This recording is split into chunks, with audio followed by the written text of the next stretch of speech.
ఇప్పటి వరకు మత్స్యకారులను ఓట్ల కోసం వాడుకున్నారు తప్ప వారి గురించి ఆలోచించి వారికి ఏదో ఒక మంచి చేయాలి, వారి కుటుంబాలు గౌరవంగా ఉండాలి అని ఆలోచన చేసింది మన జగనన్న ప్రభుత్వం మాత్రమే. రాష్ట్ర వ్యాప్తంగా ఉన్న 555 మత్స్యకార గ్రామాల్లో ఉంటున్న 6.3 లక్షల మంది మత్స్యకారులకు ప్రయోజనం చేకూరనుంది. మన రాష్ట్రంలోని 974 కిలోమీటర్ల సుదీర్ఘ తీర ప్రాంతాన్ని వినియోగిస్తూ బ్లూ ఎకానమీ పెంచే విధంగా ప్రస్తుతమున్న 6 పోర్టులకు అదనంగా 20,000 కోట్లతో 4 గ్రీన్ఫీల్డ్ పోర్టులు, 10 ఫిషింగ్ హార్బర్లను, 6 ఫిష్ ల్యాండింగ్ సెంటర్లు అభివృద్ధి చేస్తోంది.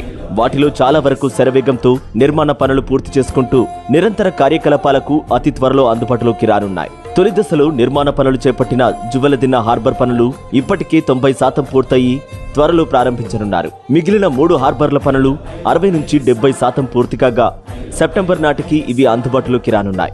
ఇక రెండో దశలో ప్రారంభమైన 6 ఫిషింగ్ హార్బర్ల నిర్మాణ పనులు ప్రారంభమయ్యాయి. ఈ హార్బర్లు అందుబాటులోకి వస్తే అదనంగా 4.5 లక్షల టన్నుల మత్స్య సంపద వస్తుంది.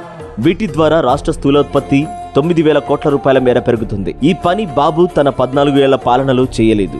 అయినా ఆయన విజనరీ అని, అభివృద్ధికి ప్యాంటు చొక్కా వేస్తే అది బాబే అని పచ్చ మీడియా చెడతలు వాయిస్తూ కాకమ్మ కథలు మాత్రం బాగా చెప్తున్నాయి.